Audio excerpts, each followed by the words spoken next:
Before we begin our open session, I'm going to ask Councilman Reynolds to lead us in a moment of silence, if you would. Go ahead. Thank you, Mr. Mayor.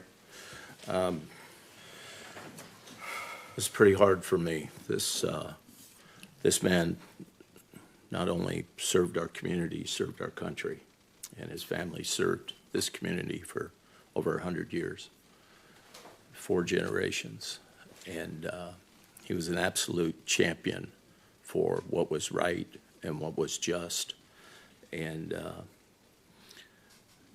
he and I being as close as we were, I guess I was probably one of the last people to speak to him. I had dinner with him last night and apparently collapsed in his shop about 20 minutes later. And I had a friend who texted me this morning at 6:40 and asked me if he was okay. And I said, he's fine. What do you mean? And I had to call and find out that my friend had passed. And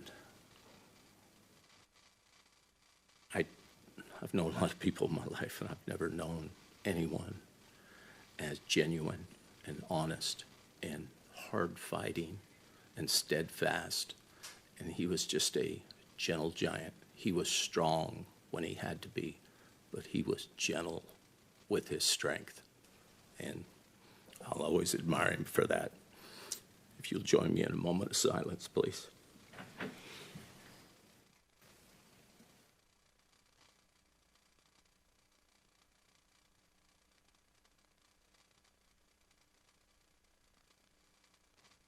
Thank you. Thank you, sir. Mr. City Attorney, would you give us an announcement from closed session, please? Yes, sir. No appropriate action. Thank you. Councilman Johnstone, I'm going to ask you to lead us in the Pledge of Allegiance, if you Absolutely. would. Please stand. Salute. Pledge. I pledge allegiance to the flag of the United States of America and to the republic for which it stands, one nation, under God, indivisible, with liberty and justice for all.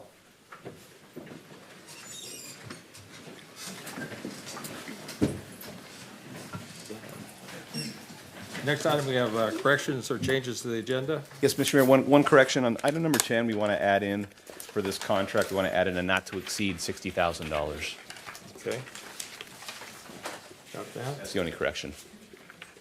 And then I'd like to move up item number 1 in the consent calendar. Yep, we'll move in the other, after the adoption of the agenda, yes, we'd like to, due to Okay. time constraints, move up number 1 from the consent right after the agenda is adopted. So do I hear a motion about adoption of agenda? So moved. Second. Call the roll, please. Motion passes unanimously. Thank you.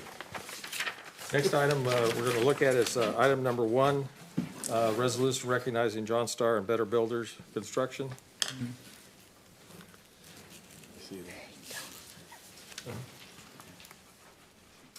I'm going to, let's see, I got to get my thing up here. The City Council is consider adopting a resolution to recognize John Star and Better Builders. It's been a cornerstone of the Orrville construction industry for many years. I'm going to ask the council to move the motion, and then if it passes, I'll make a presentation. So moved. Second. Call the roll. Motion passes unanimously. Thank you. John, front and center. We'll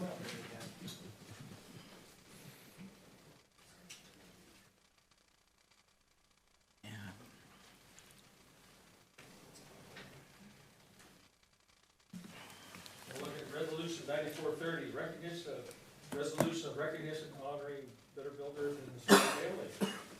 Whereas the City Council, City Board wishes to recognize outstanding local businesses and families who exemplify integrity, quality workmanship, and dedication to our community's progress. And whereas Better Builders, under the ownership and leadership of John and Sam Starr and family, set a high standard of excellence in the construction industry through its skilled craftsmanship, reliability, and commitment to community improvement. And whereas John and Sam Starr have demonstrated not only business excellence, but also a deep sense of civic responsibility, supporting local projects, mentoring young tradespeople, and investing in the future of Warville through their family's ongoing involvement in local initiatives. And whereas the Starr's family focus on safety, sustainability, integrity, and in every project has earned them the respect of clients, colleagues, and community partners alike. And whereas through their leadership, Better Builders have contributed significantly to the beautification and development of Warville, embodying the values of hard work, honesty, and service that define the spirit of our city. And whereas now therefore be it resolved that the City Council of the City of Warville hereby commends and recognizes Better Builders along with John and Sam Starr and their family for the outstanding contributions to the Warville community and their enduring commitment to the excellence and the role in building a stronger, more vibrant city for us all. Passed and adopted this date, 6th day of January 2026. John? Thank you very much. Congratulations on your retirement.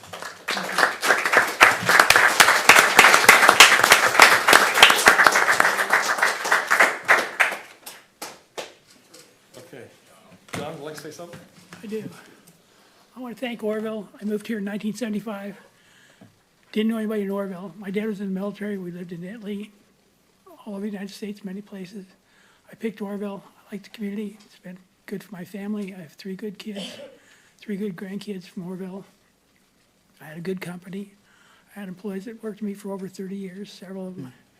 We've done a lot of work in Orville, commercial, residential, different ones. I appreciate it. It's been a good town. It's been good for my family. I enjoy the town. And it's done a lot for all of us. Thank you very much for this.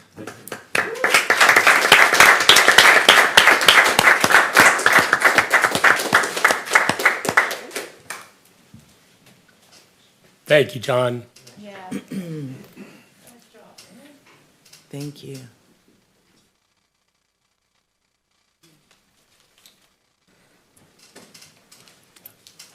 Okay, getting back to the agenda, I presentation. got a comment, Mr. Mayor. I'm sorry. right ahead, I can't. please do. Please forgive me, John.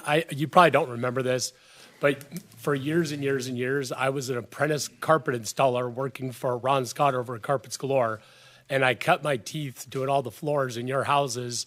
And many of the floors would be high-end floors, and I'd have to learn how to do the pattern match Berbers and all that stuff back in those days. And so I actually started my early career working in a lot of your houses. So, yeah, so I don't know if you remember that or not, but I did. So, yeah, and I want to thank you for that opportunity. Cool. Yeah. All right, any Thank you. presentations and proclamations done tonight? Public communication hearing of non-agenda items? Yes, we do have 3 cards. That with the cameraman. All right. Rhonda? Not today. Hello, everyone. Back again. Before I say what I'm going to say, I want to make a statement that I think that you all will understand. To every action, there's a reaction. And if you fear somebody's reaction to your actions, maybe you ought to rethink them. Okay. Now I hear about what is right, what is just, integrity. But you know what I see? Chasing them down the street. No blankets, no food. You know what else I know?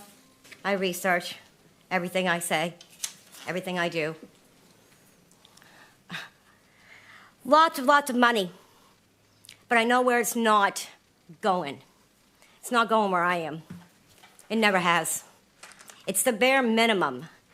It is donations only. And then we sign for those donations. So they get more funded. So actually you're selling us groceries that was free and you're getting money. See, I know all this. And this is what got me in trouble, causing actions that caused my reactions, which my reactions have been, screw you. Straight out the book, okay? I'm not one. No. I'm tired. I have sat here and I've watched so much. 150 million homeless people in our world. Pakistan, 40% homeless. Syria, you've got 4 out of 10 that are homeless. You have a great, great big world with something that has been going on since the beginning of it. But you can't figure out how to feed it. You can't figure out how to clothe it. You can't figure out how to understand it. And now I guarantee you this, Miss Annie Terry, if you can hear me, you get your backside in here and you explain to the people what your idea of homeless, taking care of homeless, has done. It's more than half of your homeless population. You all have a good night. Thank you.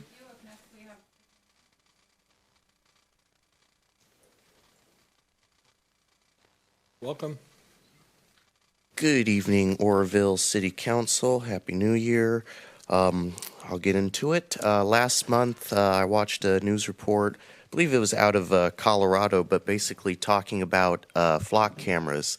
And you may or may not have heard of it, but Flock had a breach about 67 of their cameras. And basically, his website, you go on these, I'll put it in layman's terms, is it's like, because it was big back in the day, like with when the first, Ring cams and stuff started coming out. So basically, if you put a camera up and it has Wi-Fi and, can connect to the outside world, if you don't secure that IP, anybody that can get access to that link can just, tap in and view that camera. Now, these weren't necessarily license plate reading cameras, but the Flock has their own, dome cameras that can look around, and these were videos from a month's worth of footage from each of these cameras that was stored through December, and these were videos of people in parks, walking on sidewalks, hey, you go out in public, you have no expectation of privacy. I'm the cameraman, so one to talk here.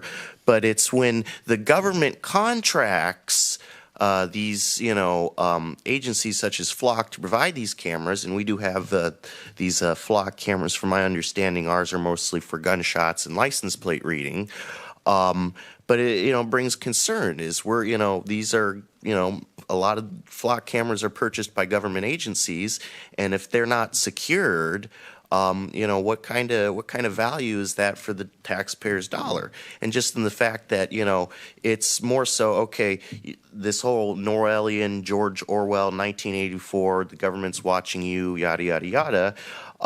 It's kind of, that's kind of scary that not only it's potentially the government watching you, however you feel about that, but any person with mischievous intent could tap into one of those live cameras and, do whatever their intent is. I've seen it when it first came out, is a restaurant, a pizza restaurant had their cameras not secure. So some pranksters called the restaurant and said, yeah, we're from the health department. We're getting live reports in now, these complaints, and they're watching them on the cameras do stupid things like, yeah, squirt ketchup into a cup to check there's metal flakes, and you can see her on the camera. It's like, and if that can happen, what can happen if somebody has access to a Flock camera, Just saying. And that's pretty much almost my time. And yeah, I guess I'll end it there. Thank you. Thank you, sir. Up next, we have Bill Shear. Welcome, Bill.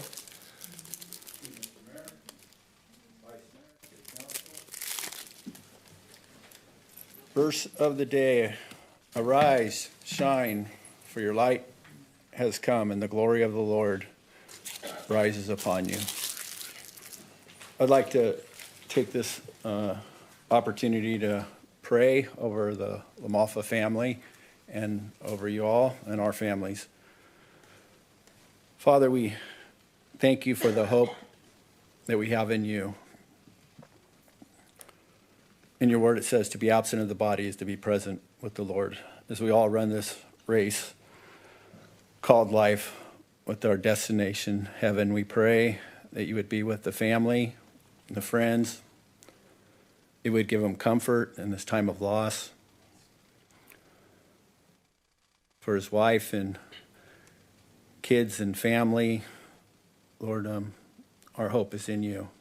We pray for our city, our state, our nation. We pray for Congress. As we have all suffered a a great loss. And at the end of the road, Lord, we want all the glory to go to you. It says, even in the valley of the shadow of death, that you comfort us, your rod and your staff, and we pray for that comfort. We thank you for our city council and for their families, that you would continue to bless them as they give of their time and come here week after week, month after month, year after year to make a difference. We pray for our police. You would continue to bless them and protect them and their families, the fire department, all of those who serve. We pray for Rhonda, that you would help her. Thank you for her. She continues to show up, Lord, and we continue to speak blessings over her. And we thank you for the rescue mission, the hard job they do, dealing with the least of these. Jesus, you said, what we've done to these, we've done unto you. And we pray that you would bless them, continue to fill it up, Lord, with people taking the step up the ladder to being restored and healed and made whole. We continue to lift up the Hope Center to you. We thank you for them. Continue to use them to feed the hungry, to bring resources. We love you. We praise you. We give you all the glory. In Jesus' name. Thanks, sir. That's all I have for citizens' report, sir. Thank you. Next item is council announcements and reports. Council announcements. Happy New Year. Happy New Year. Happy New Year. Councilman Reynolds is up.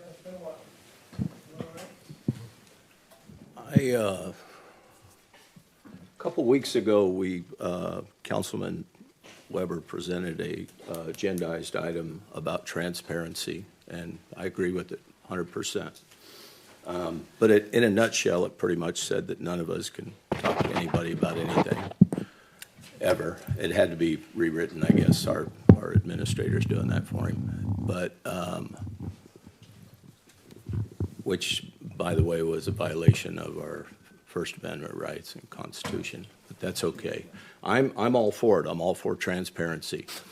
But I want to know why Mr. Weber wasn't transparent to us when last Tuesday he met with a local business owner and walked around downtown, all while negotiating a lease for him and Jordan Crossing for a building from this business owner and promising this guy that he would take care of his zoning problems. So I'm not sure that, I think the way your agendized item was written, that was across the line. So if you're going to share what you, the conversation you had with this man and your lease agreement, and if it's, because in my humble opinion, you are profiting by being associated with Jordan Crossing in this lease agreement and working with this business owner. So I would like to hear about that on future agenda items. We don't need to hear about it. I'm sure he was going to bring it to council, and it's just taken a little time to put it together. But I appreciate your time. Thank you. Vice Mayor Smith is in the queue. Thank you, Mr. Mayor. I just want to remind everyone that next week, from the 15th to the 18th, Sacramento at the Cal Expo, there's the International Sportsman's Expo going on. And so if you're an outdoor enthusiast, you like to hunt and fish, we'll be there representing Oroville. We have an Oroville booth there, and so come by and say howdy. Thank you. Okay. Anyone else? Councilman? Real short, the queue's open. Real short issue. I had some concerns from citizens and or parents about some of the troubling things that are coming across the internet that are trapping some of our youth. And our police chief is working on a presentation to future come before us. So I'll just let you know that's being worked on. And there's some scary things happening out there on the internet and entrapments to our youth. So we'll have more coming forward with that. Thank you, Chief. Administration reports. Who's going to be up first? Amy looks like she's ready to give us a good information. Yeah. I just wanted to give they're currently running smoothly. It varies depending on the weather. They currently have 28 in the congregate shelter and 29 in the pallet shelters. They did have to terminate services for one client due to drug possession and distribution. However, that person can reapply after 6 months has passed. All of the other pallet shelter clients are up to date with their case management and working through the program. The next goal is to get them into permanent housing. It's good to hear. Question, what's the capacity for pallet shelters? Oh my gosh. This one specifically? 60. It's third, what is 60. it? 60? There's 30 of them. Okay. Two per And two pallet. per, okay. And then there's more beds in the main room, correct? And the multi, And there's 20 and 20 in the congregate, so that's 100, and then they have. men and, They have a family unit too, don't they? Yeah, yeah, that's true. men, women, and then combined family? 3? I'm not sure on the specifics. I just know they have two family units. That they're okay. family units, so. All right. How about on this side of the table? Mr. Belson looks like he's ready to go. Is it my turn? Yeah. Okay. Just want to update you on September 16th, you approved for a contract between Comcate and the city of Oroville for code enforcement software. On September 17th, I began the implementation and workflow with the company. And on December 18th, we went live. Took 65 work days, 99 calendar days to get the software implemented and up and running. It's been amazing so far. My work crew is back to being my work crew, knowing what they're doing and out doing inspections. It's been a fantastic software. We have GIS now. They're actually taking their iPads out in the field, taking pictures of violations, opening cases in the field. They can take all the paperwork they need to print, put it in a printer queue. When they get back to the office, they just hit the printer queue button and it prints all their violation forms up. Excellent software. It's excellent reporting on the management side, and I attach that to my monthly report for you. You guys can look at it. And I'll just go over the numbers right now. The violations we resolved, and this has been from December 16th till December 31st. As 111 violations were resolved, 43 new cases were opened, 8 abandoned vehicle cases were opened and closed, leaving vehicles towed, 2 zoning violations, 7 graffiti violations, 1 unpainted structure, 1 nuisance danger, 32 junk, trash, and debris cases, 10 illegal encampment cases, and 3 health and safety cases. I wanted to personally thank you for your support in allowing this to happen. My department was in a bad way, transitioning from our prior software to now. We didn't know where we were. We didn't know what cases were getting open, where the inspections were. And I really appreciate your support and your belief in me and my department to get us back on track. And they're very happy, and I want them to be happy. And that's important. It makes my life a lot easier. I sleep better at night knowing they're happy, but I appreciate the support. Just want to let you guys know that. Thank you. Okay. Who's up next? We appreciate you. Yes, we do. Patrick? Not tonight. Not tonight? Okay. Chief Wines, anything to update us on? This is on or not particular right now. We're going to be doing our closeout 2025 stats. It continued to be a busy year, averaging over 3,500 calls per month. I intend to plan to do more of a rundown of what we've done, some of the changes we've done, and then what's going to be looking like for 26. A lot more changes to come, refining our program, get the best service we can. Cool. Tim? Public Works? I wanted to ask something. Oh, sorry. She wanted to ask something. Councilman Goodson. Oh, I didn't put myself in the queue. Chief Wines, can you reassure us that our flock cameras, that anyone that has access and operational capabilities does have a password and an authentication in order to use it. Yeah, the issues brought up were partially software that wasn't being updated regularly, and now the encryption that we have on the cameras are extremely high, and it's a requirement, both federal and state standards. So, thank you. Go ahead, Mr. Public Works. Good evening, Mayor, council members. Hewitt Park is coming along great.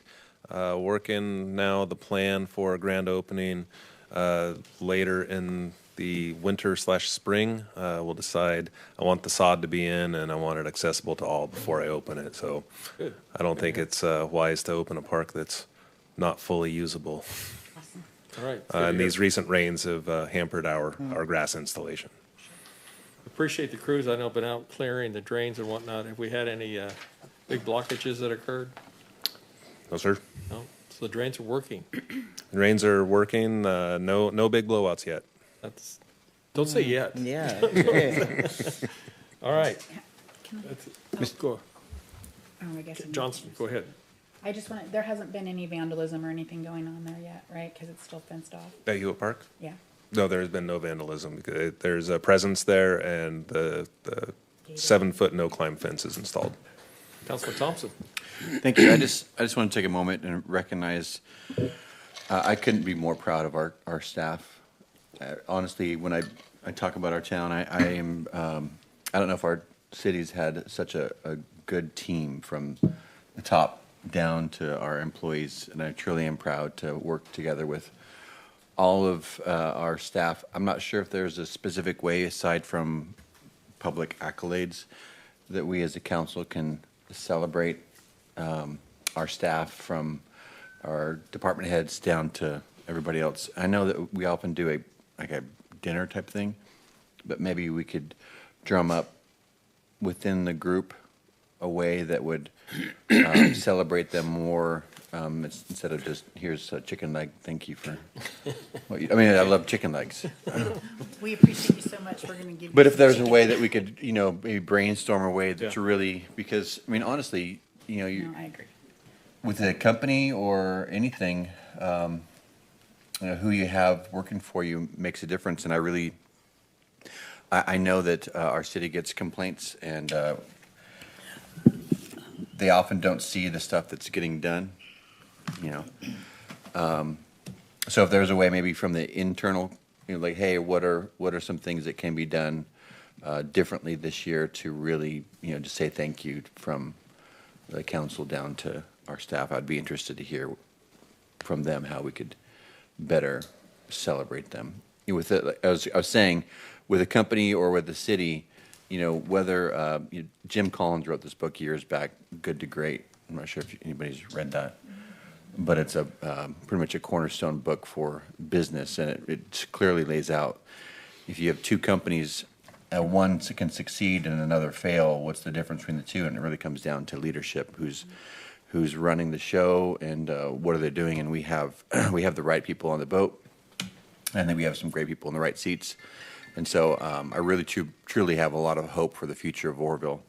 And I think their citizens, they won't even probably fully feel the difference of the decisions that are made today, probably for a couple of years.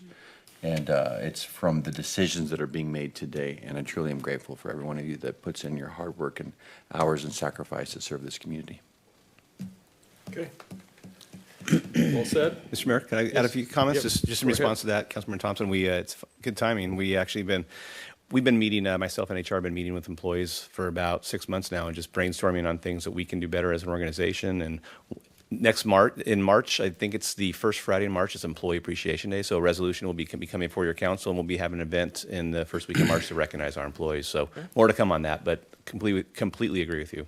And I wanted to also just take a minute to thank Public Works, streets crew, parks crew, the sewer crew. We had a tremendous amount of rain, a tremendous amount of time that we had power outages. We didn't have any issues with our sewer lift stations. All the work that the Public Works crews did over the summertime with the drainage ditches that they cleared out really paid their without that work, we would have had a lot of problems in the last 2 weeks. City Works and code enforcement, You know, when they changed the flow on the Feather River, I don't know if you realize, but the water rises pretty much significantly, and there's a lot of folks that are down in that area, and they were out there in the rain last week, making sure people were aware that the river has changed. A lot of things, as you mentioned, that go on behind the scenes that nobody sees. So, thanks to that team for the last 2 weeks with the storms. Two other quick things I just wanted to update the council on that we're working on.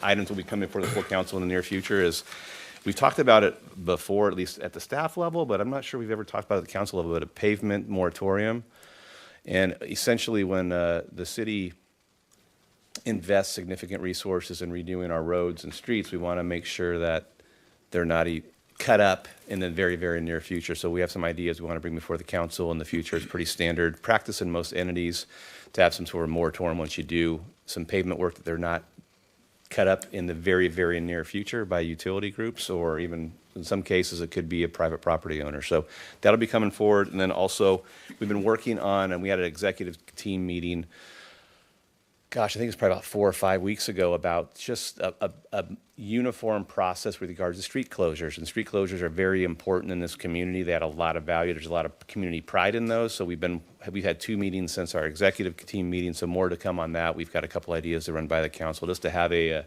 uniform process for implementing street closures in a safe way. So it'll be coming in the near future. Good. Councilman Weber, thank you. Yeah, thank you very much, Mr. Mayor. So I would like to go ahead and take just a quick opportunity to address some of the comments by Councilmember Reynolds. First and foremost, Mr.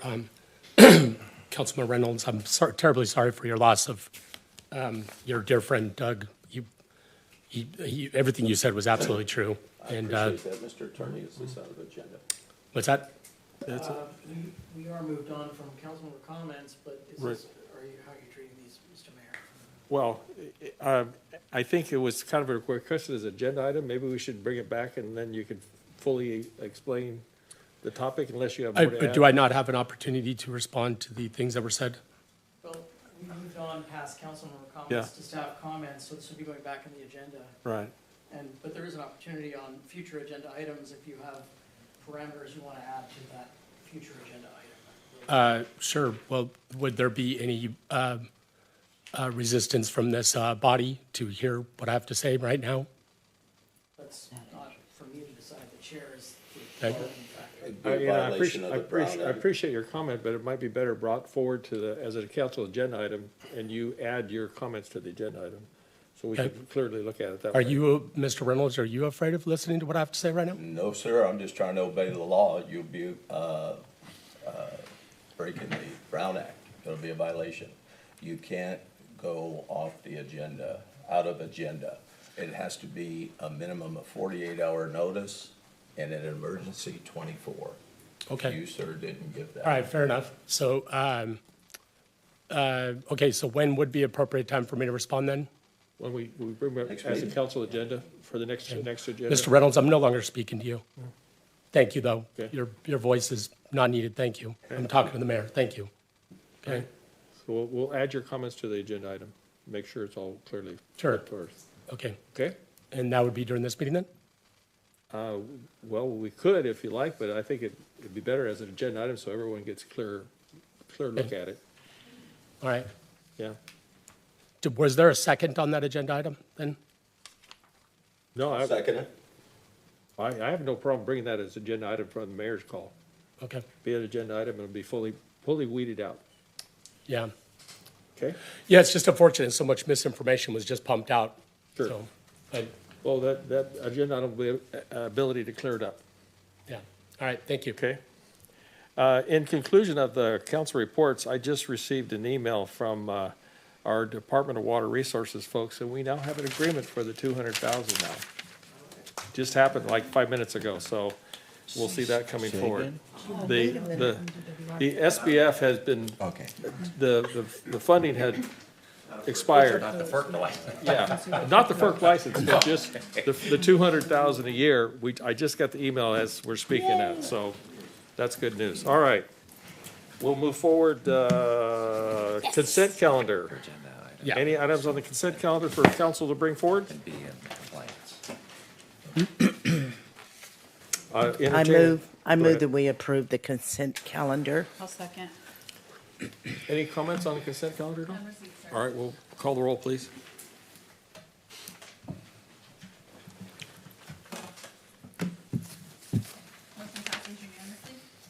Okay, then we're moving to regular business. Appointment of the vice mayor for 2026. Do I hear a motion? I motion that we Councilman- appoint Vice Mayor Smith as a continued vice mayor. Second. Any comments on this or comment cards? I think Eric does a great job. All right. Call the roll then.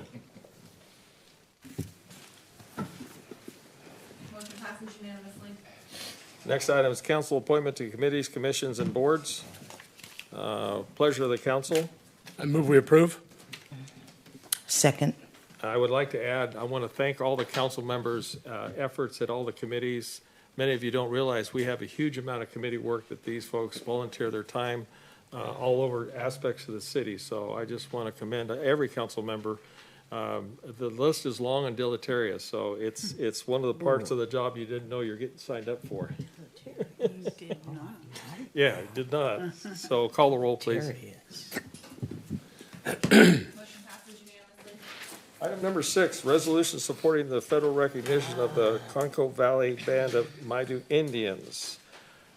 Before we consider this, I'm going to ask Councilman Goodson to read the resolution to the public. It is my absolute pleasure to read this Resolution 9432.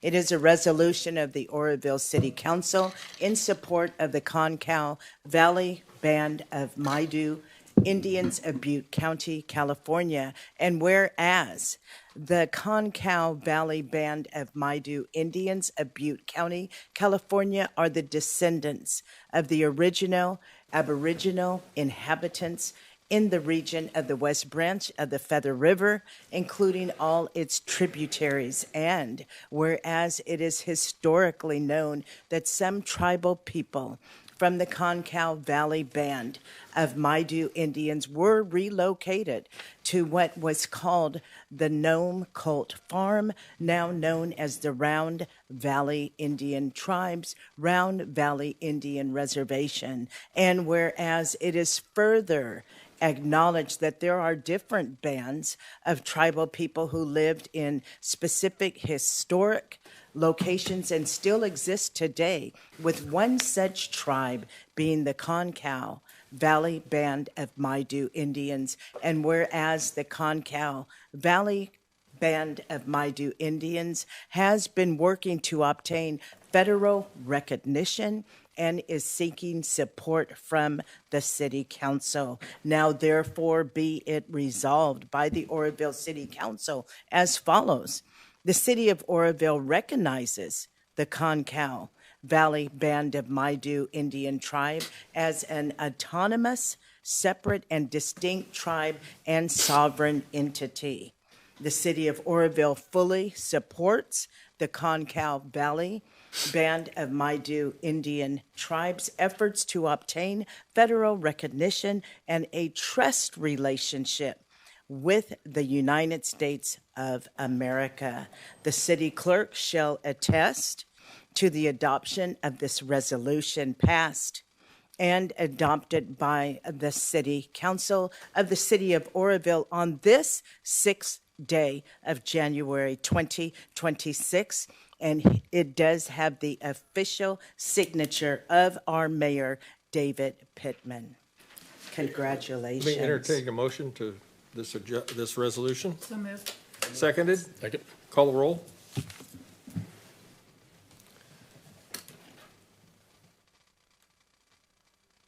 There we go. Councilman Weber, would you make the presentation?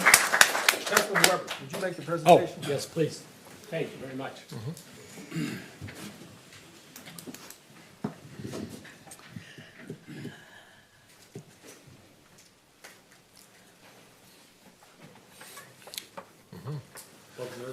Thank you, sir. Appreciate it. Thank you, Mayor. Thank you, Council. Welcome. You're open to any I had- comments? I had a little speech written. Do you want a picture, or how do you want to get all three of them? Yeah. My vice chair and my. Yeah, council get all members. three of them in there. Yeah, please get all three of them in there. Would you like to stand, where would you like, Michael? Yeah. we do. Okay. There you go. How about this one? That looks good. 3, 2, 1.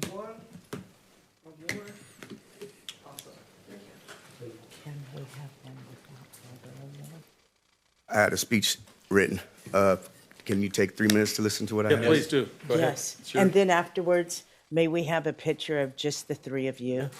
Yes, ma'am.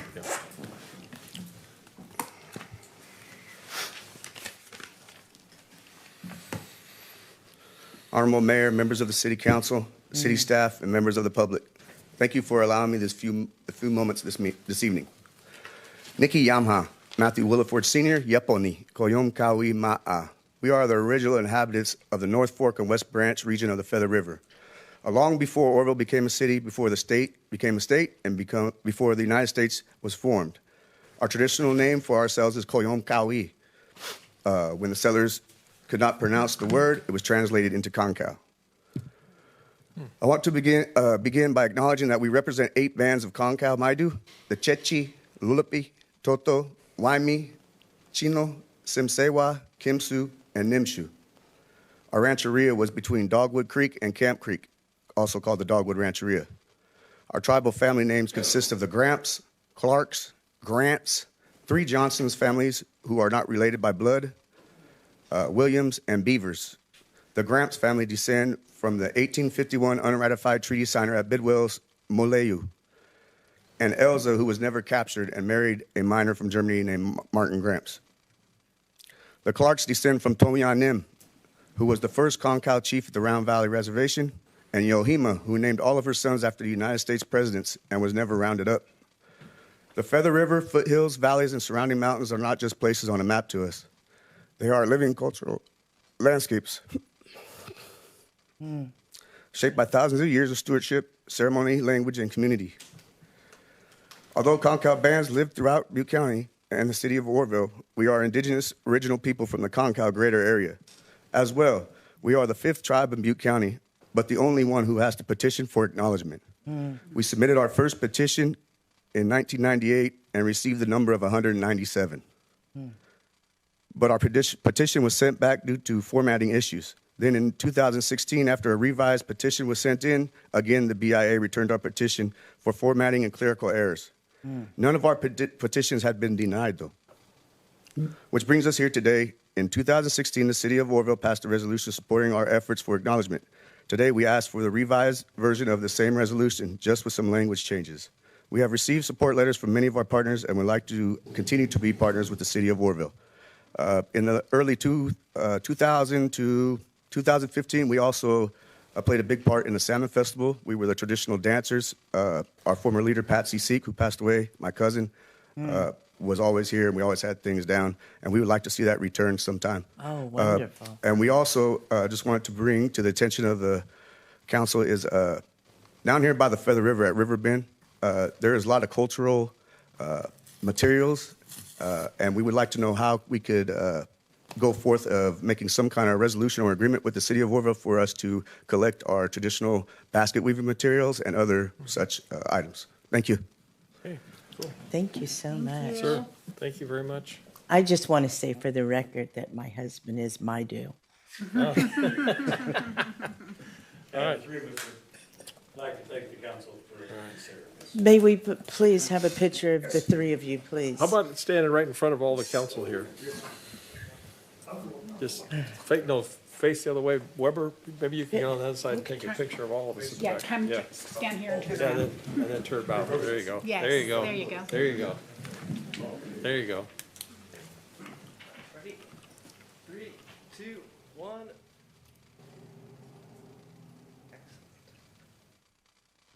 Smile.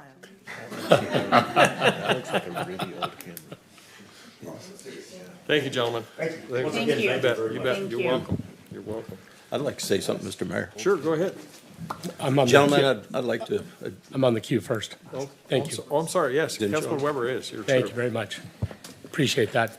I wanted to comment and how much I enjoyed coming and meeting with you. I was so happy that you reached out, and when I went to your guys' office and we met, we discussed your rich cultural heritage and you showed me your amazing artifacts, especially that one huge basket that you guys have in that gigantic case of really impressive stuff, given how incredibly old they are and what you've had to do to get those artifacts back from where you found them, UC Davis and other places, and then petitioning and all the hoops you guys have had to jump through to get your own stuff back, right? To basically prove that is ours. And then need to have other people like lay claim to it too. Like you even have more artifacts right now that you know are direct descendants of your guys' heritage or cultural heritage, and you're even having to deal with the disputes from other entities or agencies trying to say, no, we think that's ours. And so I admire your desire to pursue this as much as you guys have, because you do have it coming,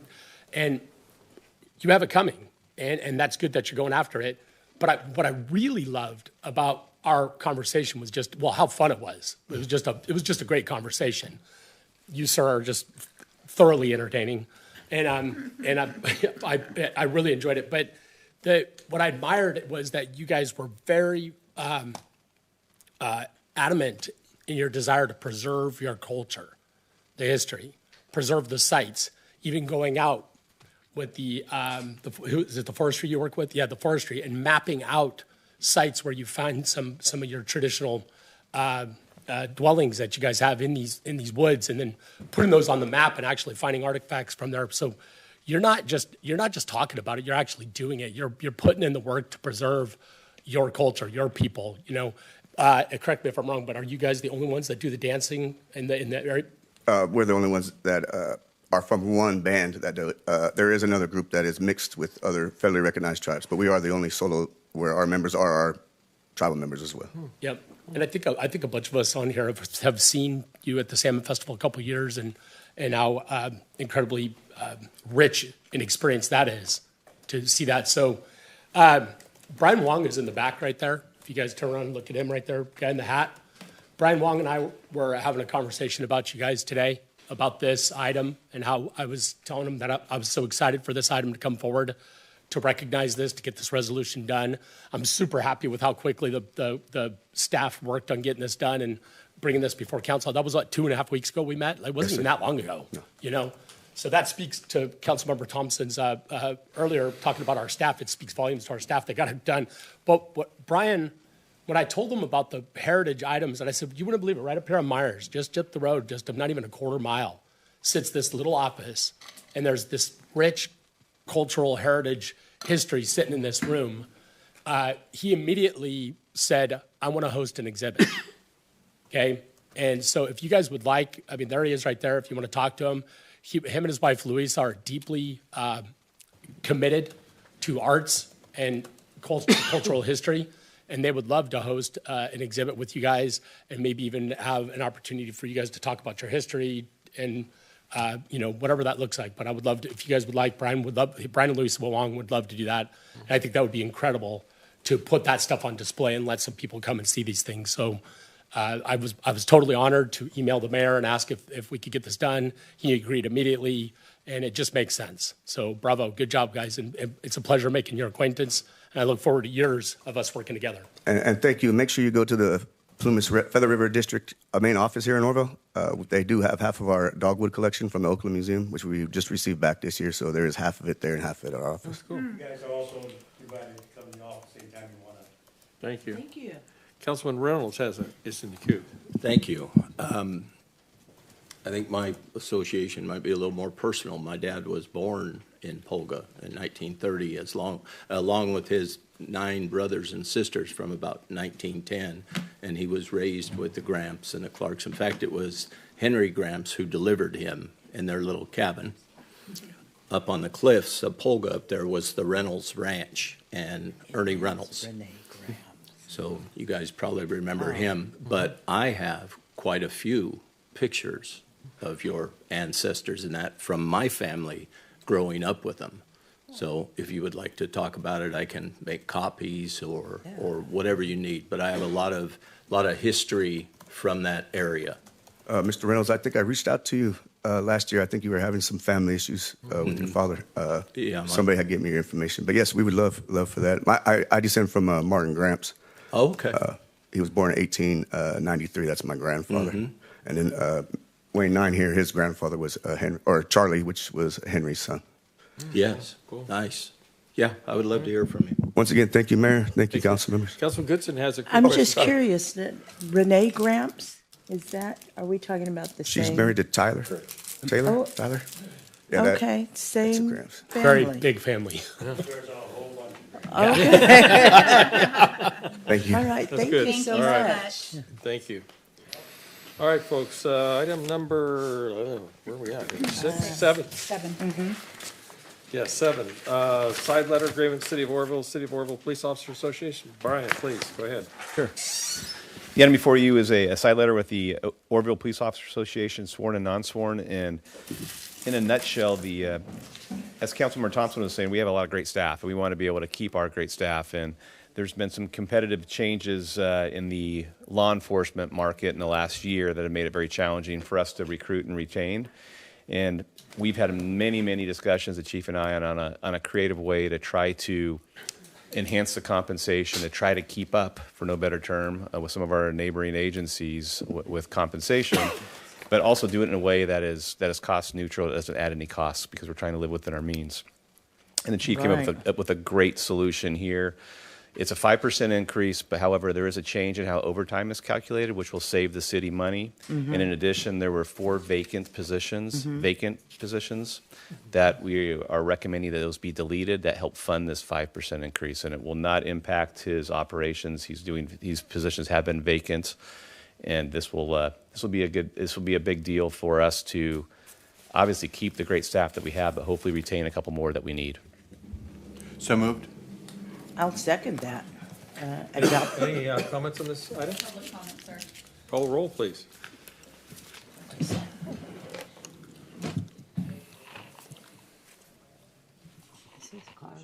Unanimously?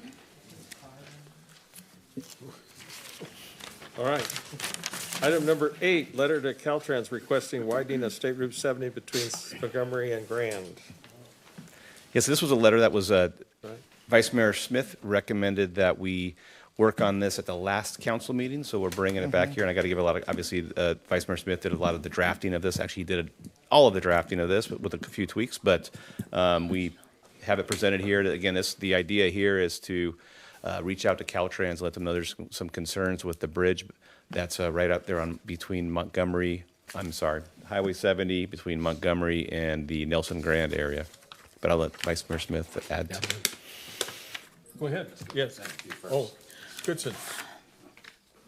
Well, unless you have a presentation, I just have a brief kind of setting it up. I think the letter speaks for itself, but I've written this so I don't meander. So this item is about public safety, addressing the critical choke point on Highway 70 that runs directly through Oroville. The Feather River Bridge between Montgomery Street and Grand Avenue has experienced a recent fatal and serious injury crash, including a double fatal collision in 24, where a vehicle stopped on the bridge with no shoulder refuge was struck at freeway speeds. This segment also includes a very short northbound on-ramp at Montgomery and no parallel local street, which increases risk for motorists, first responders, and pedestrians. This is not a rural bridge. It sits inside the city limits and connects downtown Oroville, county services, State Route 162, neighborhoods, and primary evacuation routes. A single incident here can shut down access across the Feather River at exactly the wrong time. And Oroville is experienced, we've all experienced multiple incidences that had causing the, massive amounts of the need for evacuations. And so we're certainly familiar with troubled times. While Highway 70 has seen no major safety and widening investments on rural segments north and south of Oroville, the in-town section between Garden Drive, and by the way, that overpass has been struck multiple times, which is an issue. It's a little bit low. It needs to be addressed. So between Garden and Montgomery Street has not received comparable modern widening, shoulders, or geometric safety enhancements. Recent work in this area has largely focused on preventative maintenance and beautification. So essentially what I'm just, in this action here tonight, we're simply authorizing a letter asking Caltrans and BCAG to initiate a focused safety and feasibility study for bridge widening, a parallel local connection, and funding options. This is a prudent, safety-driven step that also supports emergency access and future development. And I, of course, respectfully ask for the council to buy into this ask. Thank you. Okay, Councilman Goodson's in the queue. I would have loved to have partnered with you on this. I think if y'all say yes, I think we are. So, thank you. I'm definitely in full support of this letter, but I just wanted to add a couple of things that we see every day in Oroville. And you know, I'm a visual person, so I really had to lock in, and I pulled over and I walked it with my eyes. And so we have a lot of seniors, people with disabilities, and people in our community who are they're the most vulnerable of our populations.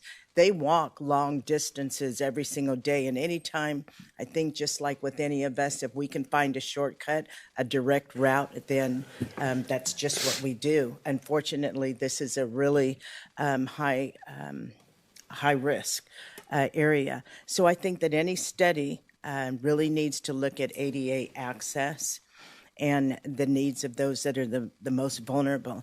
And so also, let's say this goes into fruition and we have a partnership with Caltrans while we're waiting on the study and working towards those long-term fixes.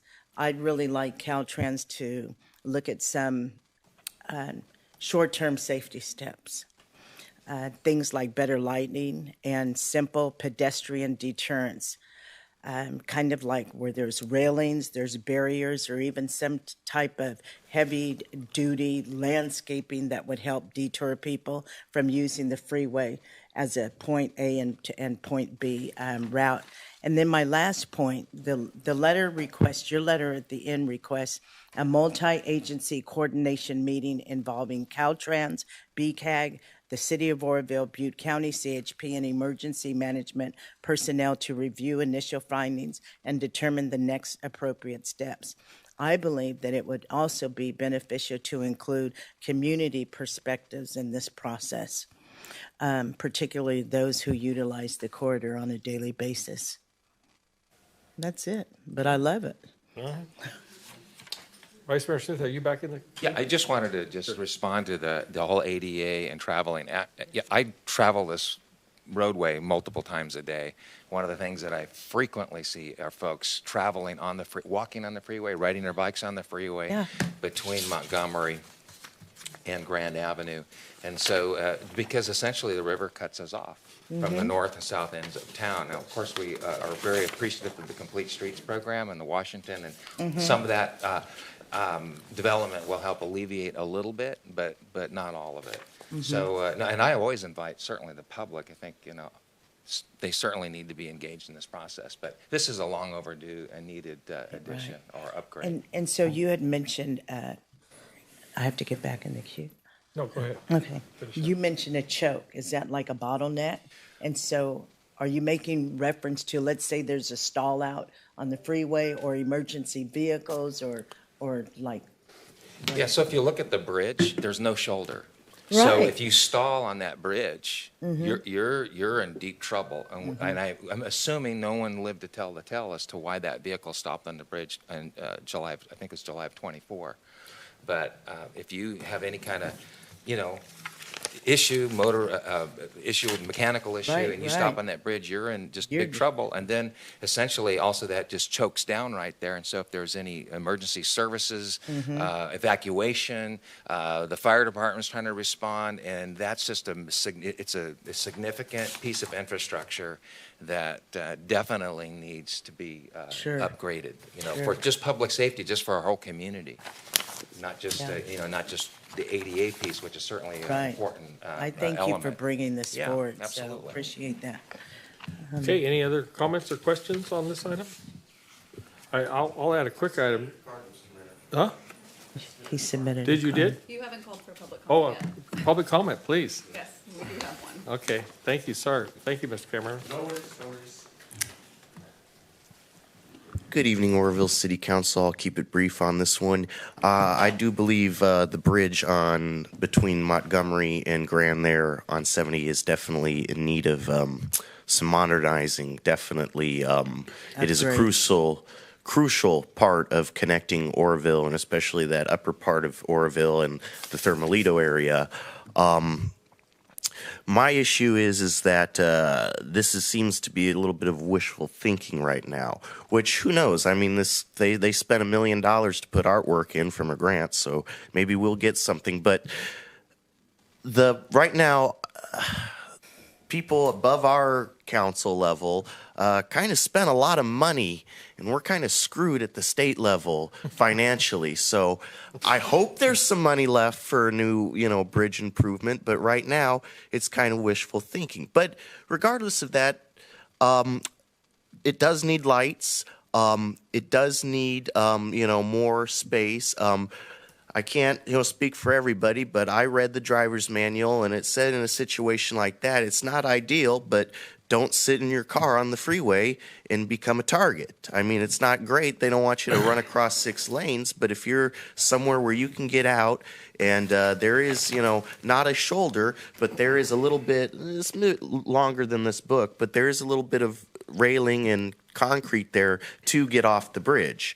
I've been on the bridge a couple of times, filming accidents, whatnot, and pedestrians are a big problem. Now, if you know the secret little hiding tunnel that I know of and some of the longtime residents, you don't have to walk on the freeway at all. You can completely cross the bridge part. But if you know the shortcut and the little hidden paths, I won't spoil it for the other people. Don't want it to get buried over with heavy-duty landscaping. The only part you have to worry about is just that part where the bridge is, and there's a rail you can hold on to, and it's not safe. I mean, people are still going past you, but it can be done in a manner where you won't be, in theory, struck by a car. Now, you might fall. Yeah, you could fall, but at least you weren't hit by a car, unless you fall from being hit by a car. But yeah, pedestrians are a problem. So I don't think heavy-duty landscaping is going to deter them. They'll just come up the on-ramp further down.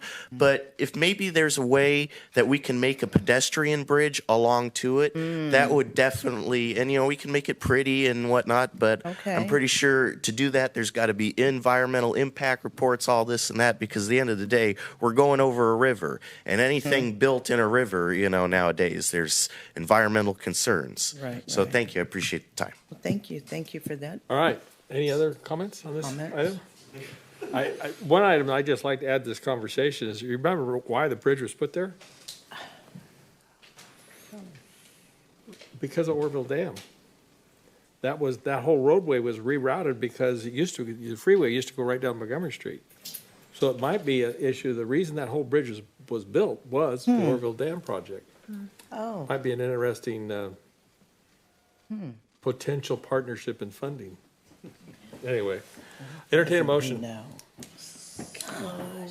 So move. Well, yes, absolutely. Mr. Mayor? Second. Mr. Mayor, this is Motion second, call roll. just to confirm, are we going to be making those edits? Are we going to coordinate to make those edits before we send it out? I like the letter as is. Okay, I just but wanted to as make we sure we're on the delve same page. into- Okay. Right. We'll send it Yes. as It is. gives good direction to our future meetings on the Right, topic. right. 'Cause, Great we're the letter. ones starting the meeting, so that's a great idea. And throw in the idea that maybe the state should, the state water contractors pay for it. Anyway, call the roll, please. Motion passes unanimously. All right. Item number 9, parking lot and basketball court lights, Hewitt Park renovation. Who has that one? Mr. Tim.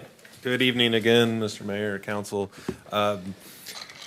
Up at Hewitt Park, excluded from the contract that I'm currently running is 15 lights. They're around the parking lot, they're around the basketball court, they're around the perimeter of what I'll call the northern section. They were not included in the contract. They are old, dilapidated, broken, and separated from power. All the copper's been stolen.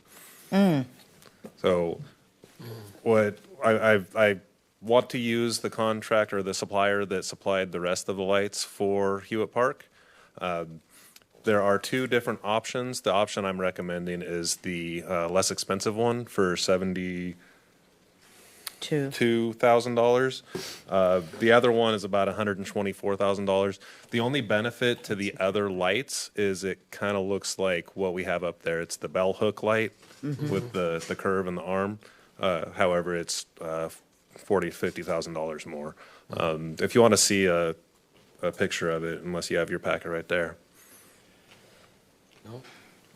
But we would purchase these lights out of, I have just under $200,000 of contingency left, and I'll use the shop forces to install them. Okay. Councilman, Vice Mayor Smith has a cue.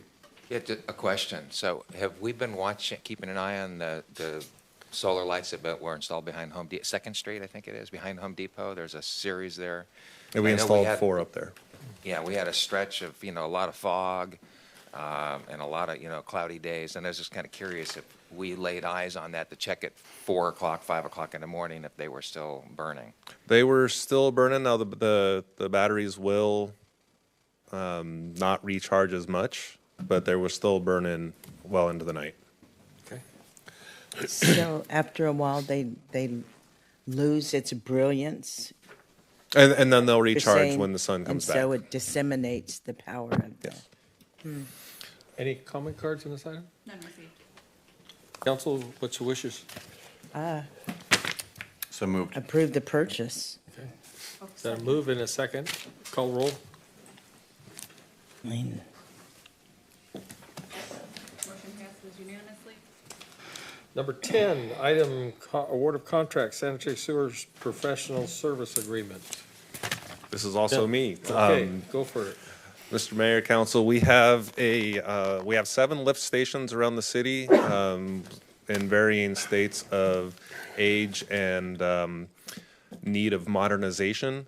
And this is a professional services agreement to get a basic contract going to where we can affect the design of modernizing these lift stations, including bypass pumping capability. Right now, we do not have the ability to bypass the pump stations. So if we have to work on the pumps, we have to shut it down, the wet well gets full, and then we have to make sure our work is done, and then we can start pumping again.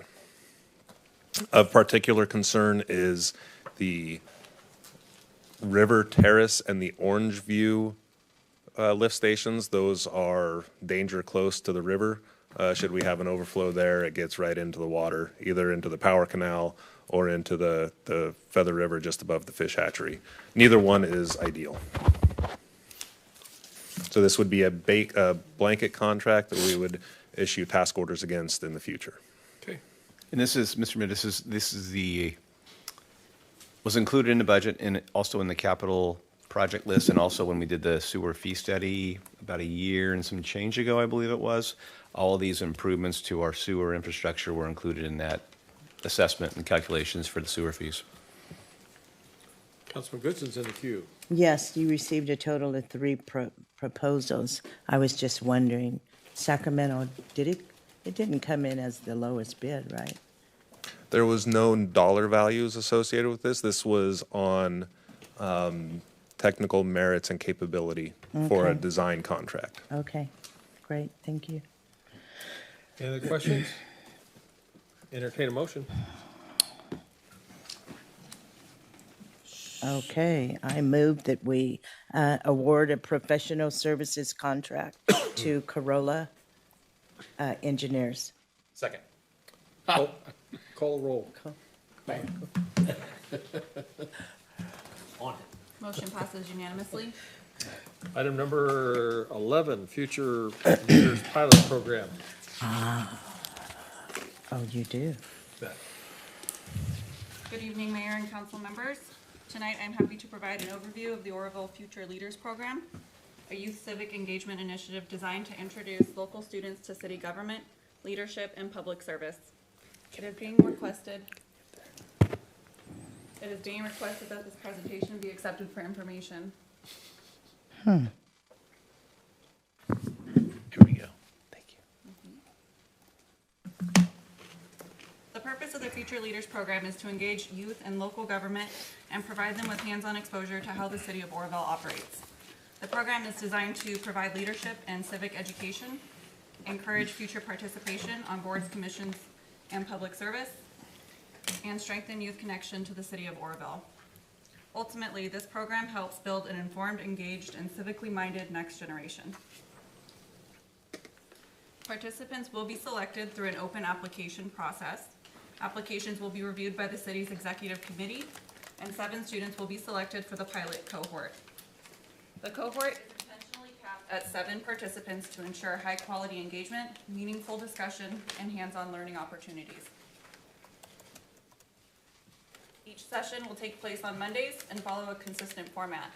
Sessions will include a welcome and introductions, presentations by city departments, hands-on activities or demonstrations, a city hall or department tour, and then a Q&A with staff and leadership. Throughout the program, participants will be introduced to a broad range of topics, including an overview of city government, how decisions are made, budget and finance, public works and infrastructure, community development, public safety and emergency preparedness, parks, recreation, culture, communications, ethics, housing, and business assistance. The program will conclude with a mock city council meeting and a celebration of program completion. A key component of the Future Leaders program is experiential learning. Participants will take part in behind-the-scenes tours of city halls and departments, mock activities and demonstrations, public safety demonstrations, and again, a mock city council meeting at the end of the program. These experiences are designed to make local government tangible and relatable. This program is truly a collaborative effort across the organization. Participating departments include the administrator's office, the clerk's office, community development, housing, police, fire, public works, finance, planning, and building, parks, and trees. This collaboration gives participants a comprehensive view of city operations. As a result of participating, students will gain a stronger understanding of local government, leadership, communication, and teamwork. A sense of civic responsibility and awareness of career pathways that are possible within the public sector, and a long-term connection to the city of Oroville. These outcomes align with the city's goals of education and community investment. To recognize participant achievement, students will receive completion certificates, recognition at a future city council meeting, and a group photo with acknowledgements. This formal recognition reinforces the importance of civic involvement and public service. This program will launch with 7 participants. Sessions are scheduled to begin Monday, February 9th. Following completion, staff will evaluate the program and identify future opportunities for refinement with the potential for an annual continuation and future expansion. The action requested this evening is for information, and I'm happy to answer any questions you might have. So glad you said that. Councilman Goodson's in the queue. Thank you. I have a few questions. One, is this an after-school program? This will be held on Mondays from 4 p.m. to 5:30 p.m. 4 to 5:30. All right. Here's my next question.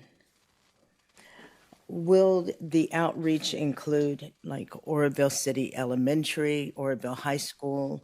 What is the age range that the program wants to target? So we are geared towards junior and high school students. Will there, okay. Those ones who are going to course probably within the next couple of years to provide exposure to different opportunities that could be available to them. So will there be supports for transportation or parent engagement if they are so desire to? The expectation for me is for students to have their own transportation to and from the program. Parents. Okay. Can they engage as well and sit in the audience, or? I'm absolutely happy It's for them flexible. to do that, yeah. Okay. And so I think at the latter slide, you said something about then you'll come together and assess and determine how viable this program is. So what, do you know offhand what those metrics or the feedback tools you will be using to evaluate moving forward and the effectiveness?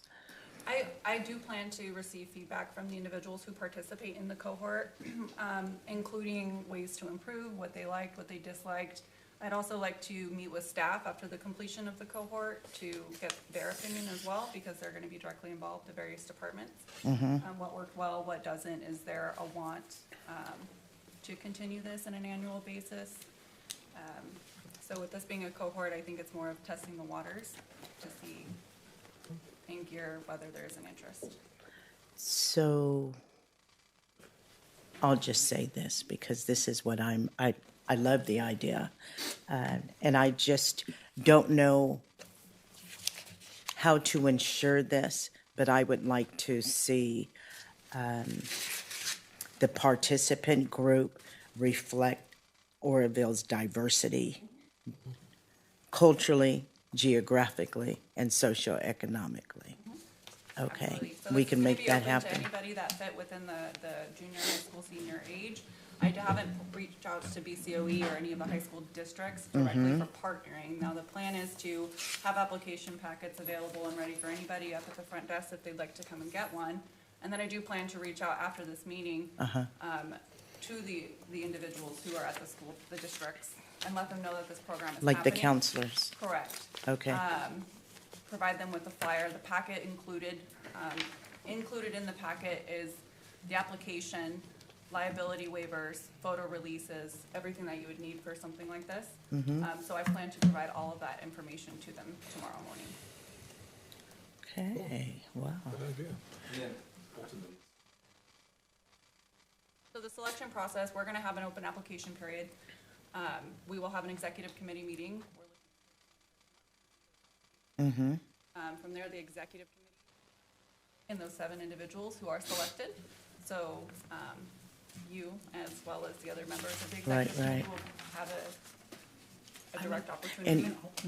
And so I want to attend. I just want to make sure that the charter schools are being included. Yep, I plan to reach out to BCOE, all the different charter schools, the high school districts, the Oroville Unified High School Districts. And if there's anybody that I'm pretty sure I have a thorough list, but if there's anybody for certain that you'd like to make sure, you absolutely can. Reach out to Table Mountain School too, because they've had a pilot program for a couple of years where some of those that are, still vacationing in there, they do have the ability to be transitioned out for a couple of hours a day. And I think that would be a really great outlet. Okay, Vice Mayor Smith is in the queue. Thank you, Mr. Mayor. Yeah, I'm all behind this. I think it's wonderful where there's an appetite to engage the youth. Frequently, we're complaining about the lack of interest that our young people show in civics, and it is absolutely so vital for the continuation, for the legacy of our country, not just our community. Absolutely. That being said, I don't know if Councilwoman Johnstone knows this or not, but the town that she grew up in, I was the city manager for the day. I was awarded that because I went through a program, and who knows, maybe that influenced where I'm at today. I was the city manager of the city of Pleasanton for the day, through a program like this. So I was personally touched. So I'm more than gung ho for something like this. It's great. Thank you for doing it. All right, Councilman Johnstone's in the queue. Yes, I am super excited about this.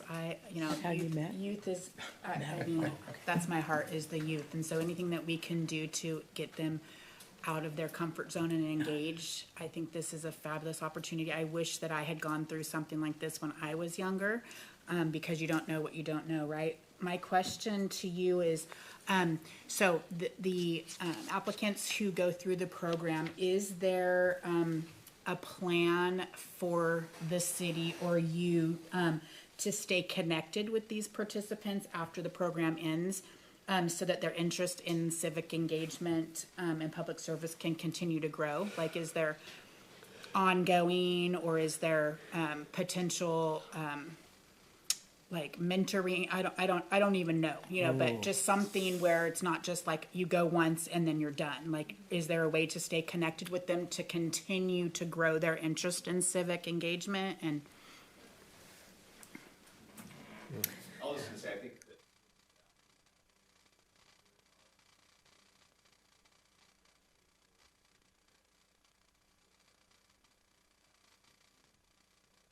yeah, I would love to see like a mentor program or maybe even like a volunteer, I don't know, you know, something volunteer wise, just for them to get the experience and something on their resume. The internship, that's what I was looking for, yeah. Yeah, I think that's a great idea too, and it's something definitely we can explore further as we progress. Sure, into the sure, cohort. sure. Awesome. Thank you, I'm excited.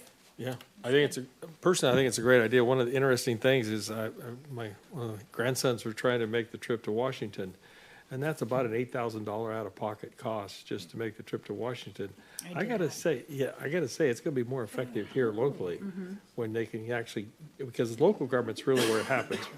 What happens in Washington, who knows? I mean, it's nice to see the buildings and all that, but I think that this has got a lot more value to our local population. It's a great idea.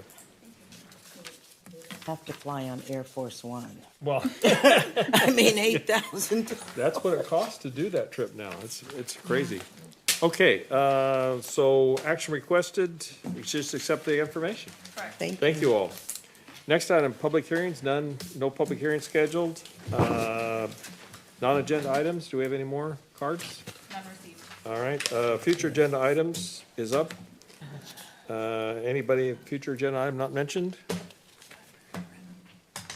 Correspondence, we have a letter from PG&E. Yes. And